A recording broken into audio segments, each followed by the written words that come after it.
ఈరోజు రాష్ట్రంలో అనేక అంశాలు ఈ గుంపు ప్రభుత్వం ఏర్పాటైన తర్వాత, అంటే తెలుగుదేశం, జనసేన, బీజేపీ కలిపి ఒక గుంపుగా ప్రభుత్వాన్ని ఏర్పాటు చేసిన తర్వాత గత 2 సంవత్సరాలుగా జరుగుతున్నటువంటి అనేక అవకతవకలు, అవినీతి కార్యక్రమాలు జనం అందరూ కూడా చూస్తున్నారు. ఈ రోజు డిఎస్సి గురించి ప్రత్యేకమైనటువంటి చర్చ జరుగుతుంది.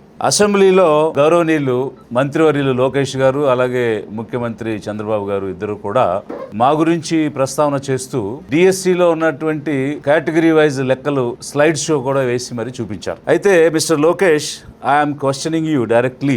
నేను అనేక ప్రశ్నలు లేవనెత్తాను డిఎస్సి రిక్రూట్మెంట్ లో. వాటికి దేనికి మీరు సమాధానం చెప్పలేదు. ఒక ఎడ్యుకేషనల్ క్వాలిఫికేషన్ అనేది లేకుండా, చదువు అనేది లేకుండా చదువు చెప్పే టీచర్ ని మీరు ఏ విధంగా నియామకం చేస్తారు? మీరు 447 అని 2 జీవోలు ఇచ్చినారు. ఈ జీవోల ద్వారా కనీస చదువే కాదు, కాంపిటేటివ్ ఎగ్జామ్ రాయకపోయినా కూడా టీచర్ గా అపాయింట్ చేయొచ్చు అని చెప్పడం స్పోర్ట్స్ కోటాలో. దానితో పాటు టెట్ అన్నటువంటిది కూడా లేకుండానే, టీచర్స్ ఎలిజిబిలిటీ టెస్ట్ కూడా లేకుండానే వాళ్ళని టీచర్స్ గా అపాయింట్ చేయొచ్చు అని చెప్తున్నారు. మరి టీచర్ ఎలిజిబిలిటీ టెస్ట్ అనేది section 2 right to education act ప్రకారం ఖచ్చితంగా ప్రతి ఒక్కరూ టెట్ పాస్ అయి ఉండాలి. అలాంటి పరిస్థితిలో టెట్ లేకుండా ఏ విధంగా జాబ్ ఇస్తారు? ఆల్రెడీ ఉన్నటువంటి టీచర్స్ కే సుప్రీం కోర్టు ఈ టెట్ కి ఎగ్జామ్షన్ లేదు, మీరు పాస్ అయి తీరాలి, లేకపోతే వారిని ఉద్యోగుల నుంచి తీసేయమని చెప్తుంది.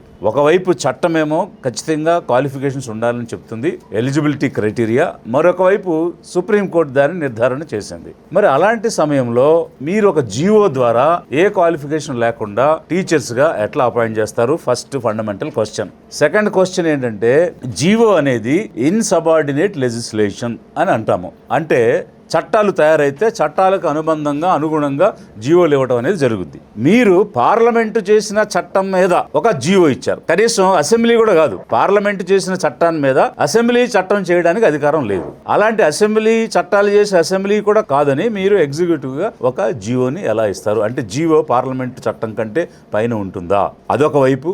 రెండోది, సుప్రీం కోర్టు మీరు ఆగస్టు 31, 2028 లోపు ఇప్పుడున్నటువంటి టీచర్స్ అందరూ ఈ టీఈటీ పాస్ అవ్వకపోతే వారు కూడా అనర్హులని ప్రకటించింది. ఆల్రెడీ సంవత్సరాల కొలది ఉద్యోగాలు చేస్తున్న వాళ్ళే ఈ పరీక్ష పాస్ అవ్వకపోతే మీరు టీచర్స్ గా కొనసాగడానికి వీల్లేదని చెప్తే, కొత్తగా తీసుకునే వాళ్ళకి ఈ ఎలిజిబిలిటీ టెస్ట్ టీఈటీ లేకుండా ఏ విధంగా తీసుకుంటారు? కామన్ సెన్స్, ప్రజలు కూడా ఆలోచించాలి ఈ అంశం. దీనికి అసలు ఎలాంటి సమాధానం అసెంబ్లీలో చెప్పలేదు. మీరు ఎడ్యుకేషనల్ క్వాలిఫికేషన్స్ ఎలా రిలాక్స్ చేశారంటే, ఇంటర్నేషనల్ గేమ్స్, ఒలింపిక్స్ తో పోటీ పడి మెడల్స్ తెచ్చిన వాళ్ళకి ఉదాహరణగా చెప్తున్నారు తప్ప, మీరు నిజంగా స్పోర్ట్స్ ని ఎంకరేజ్ చేయడానికి మేము ఈ ఎలిజిబిలిటీ క్రైటీరియాని రిలాక్స్ చేశామని చెప్తే గనక, మరి మీరిచ్చిన 447 జీవోలు, ఆ తర్వాత మళ్ళీ 23 అని జీవో ఇచ్చి మీకు కావలసిన వాళ్ళని, ఎలాంటి విద్యార్హతలు లేని వాళ్ళని, చదువు రాని వాళ్ళని చదువు చెప్పడానికి టీచర్స్ గా మీరు అపాయింట్ చేసేసిన తర్వాత ఆ 2 జీవోలు ఎందుకు మీరు విత్డ్రా చేశారు? ఆ 2 జీవోలకి మీరు ఎందుకు అమెండ్మెంట్ తెచ్చారు? అంటే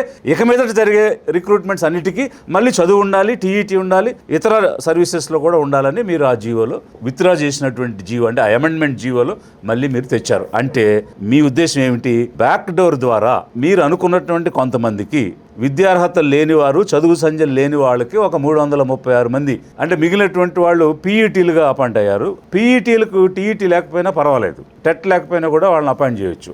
ఆ నెంబర్ మైనస్ చేసి మిగిలిన అదర్ టీచర్స్ 336 టీచర్స్ని చదువు లేకపోయినా కూడా మీరు ఇచ్చేశారు.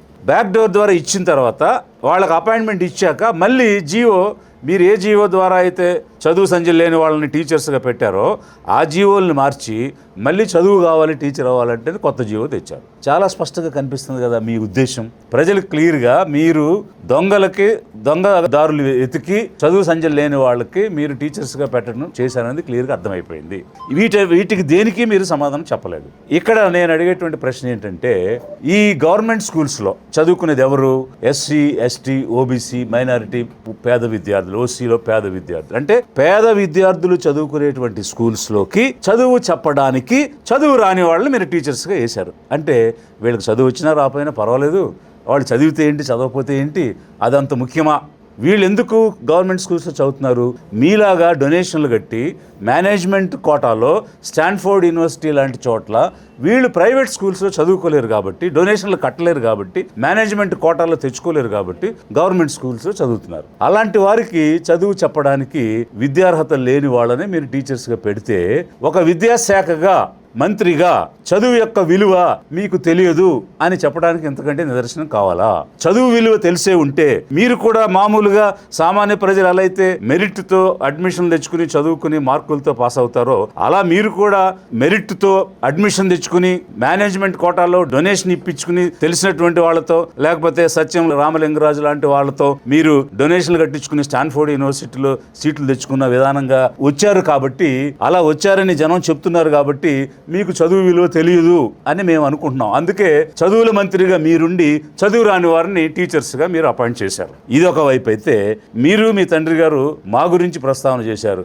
ఐఏఎస్ ఎలా వచ్చిందో ఆయనకు తెలియదు అని మీరు అసెంబ్లీ సాక్షిగా చెప్పారు. నిజమే, మేనేజ్మెంట్ కోటాల్లో చదివిన వాళ్ళకి ఐఏఎస్ ఎలా వస్తుందో తెలియకపోవడం అనేది సహజం, సమంజసమే. ఎందువల్లంటే మీకేం తెలుసు మెరిట్ అంటే, మీకేం తెలుసు కాంపిటేటివ్ ఎగ్జామినేషన్ అంటే?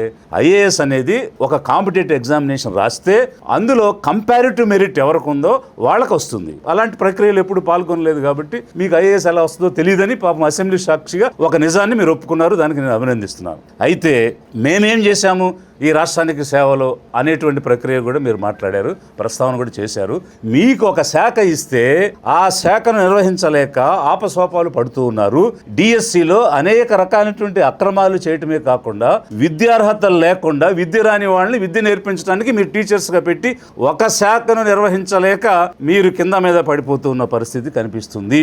మేము ఒక శాఖలో పనిచేసినప్పుడు 1,35,000 ఉద్యోగాలు ఎలాంటి చిన్న అరమరిక లేకుండా, చిన్న రికమెండేషన్ లేకుండా, చిన్న తప్పు లేకుండా వార్డు గ్రామ సచివాలయాల్లో దేశంలో రికార్డు 2 నెలల్లో పరీక్ష నిర్వహించి పేపర్లు దిద్ది మార్కులు ఇచ్చి మెరిట్ మీద ఈ రాష్ట్రంలో మేము చేశాము.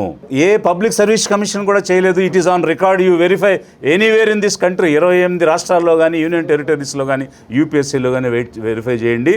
2 నెలల్లో 1,34,000 ఉద్యోగాలు ఎలాంటి అవకతవకలు లేకుండా చేయడం ఒక ఆంధ్రప్రదేశ్ సచివాలయ ఉద్యోగాల్లో మేము చేశాం. I am there. 15,000 సచివాలయాలు మున్సిపల్ వార్డుల్లో, గ్రామాల్లో మేము ఏర్పాటు చేశాం. 26 జిల్లాలు, 13 జిల్లాలుగా ఉన్న ఆంధ్రప్రదేశ్ని ఒంటి చేత్తో ఒక్క కోర్టు కేసు లేకుండా, ఒక్క లిటిగేషన్ లేకుండా 26 జిల్లాలుగా స్మూత్గా చేసా. పక్కనున్న తెలంగాణలో 33 జిల్లాలు చేస్తే 300 కేసులు బండి అక్కడ. అలాంటిది ఏమీ లేకుండా ఈ రోజు ఇక్కడ మేము చేశాం. ఇవి నేను మచ్చుక్కు చెప్తున్నాను. మీ తండ్రి గారిని అడగండి నా మెరిట్ ఏంటో, మీ తండ్రి గారిని అడగండి నా ట్రాక్ రికార్డ్ ఏంటో. నేను ఫస్ట్ పోస్టింగ్లో అమలాపురంలో చేరగానే మొదటి 6 నెలల్లో కేవలం ఒక సబ్ డివిజన్ స్థాయి అధికారిని ముఖ్యమంత్రి మెచ్చుకోవటం సర్వీసులు ఎవరికి జరగలేదు. అది నాకే జరిగింది. అది ఎవరో తెలియదు, మీ నాన్నగారే చేశారు, మీ తండ్రి గారే చేశారు. నా మెరిట్ ఏంటో, నా ట్రాక్ రికార్డ్ ఏంటో you ask your father, he will tell. Chandrababu Naidu గారిని అడగండి, ఆయన చెప్తారు. ఈ రోజు మీరు మంత్రిగా ఉన్నారు, ఏమిటి మీ అర్హత, ఏమిటి మీ మెరిట్? వారసత్వం కాకుండా ఇంకేమైనా మీకు మెరిట్ ఉందా? ఎన్టీ రామారావుకి మనవడు, చంద్రబాబు నాయుడుకి కొడుకు తప్ప ఏ అర్హత ఉంది మీకు? ఏ అర్హతతో మీరు మినిస్టర్ అయ్యారు? మీరు ఎమ్మెల్యేగా ఓడిపోతే వారసత్వం అనే ఒక్క అర్హతతోనే కదా బ్యాక్ డోర్లో ఎమ్మెల్సీ ఇచ్చి మళ్ళీ మీకు మంత్రి పదవి ఇచ్చారు. మీరు గనక ఎన్టీ రామారావు మనవడు కాకుండా, చంద్రబాబు నాయుడు కొడుకు కాకుండా ఉంటే 2014-18 ప్రభుత్వంలో మంత్రి అయి ఉండేవారా? ఏం అర్హత ఉండి మీకు మంత్రి అయ్యారు? వారసత్వం ఒక్కటే కదా మీ అర్హత, అంతకు మించిన అర్హత ఏముంది మీకు? ఈ రోజు కూడా మీరు మంత్రిగా ఉన్నారంటే వారసత్వంతోనే కదా మీరు మంత్రి అయ్యారు. మీరు ఏమైనా స్వచ్ఛందంగా రాజకీయాల్లోకి వచ్చి ప్రజల్లో పోరాటాలు చేసి ప్రజల కోసం పనిచేసి ప్రజానాయకుడిగా వచ్చి ఆ విధంగా ఏమైనా రాష్ట్రంలో పనిచేయడానికి వచ్చిన వ్యక్తి ఏం కాదు కదా. ఒకవైపు మీరు మేనేజ్మెంట్ లో సీట్లు తెచ్చుకుని విదేశాల్లో చదవడం, ఇంకోవైపు వారసత్వం ద్వారా మీరు అర్హతలు సంపాదించి ఆ వారసత్వం ద్వారా రాజకీయాల పదవులు పొందటం, మళ్ళీ మీరు వీరు ఐఏఎస్ ఎలా అయ్యారో అని అసెంబ్లీలో మాట్లాడటం. మీది మేనేజ్మెంట్ అయితే మాది మెరిట్. మీ తండ్రి గారిని అడగండి, మా ట్రాక్ రికార్డ్ ఏంటో చెప్తారు. ఇప్పుడు చెప్పాలంటే చాలా ఉంది. 30 సంవత్సరాలు చేసిన అనేక రకాలైనటువంటి సక్సెస్ స్టోరీస్ చాలా చెప్పొచ్చు. ఇది సమయం కాదు. You verify, you will come to know. మీరు ఇచ్చినటువంటి జియోస్ ఇన్సబార్డినేట్ లెజిస్లేషన్ అంటే చట్టానికి అంటే పైన ఉన్నవి కాదు. కనీసం మీ చుట్టూ ఐఏఎస్ ఆఫీసర్స్ అయినా అడగండి, చట్టం పైన మనం జీవోలు ఇవ్వచ్చా? అలా జీవోలు ఇచ్చి ఈ డిఎస్సిలో తప్పులు చేయొచ్చా? మీకు ఎలాగో తెలియదని చెప్పారు కాబట్టి మీ చుట్టూ ఐఏఎస్ ఆఫీసర్ని అడిగి తెలుసుకోండి.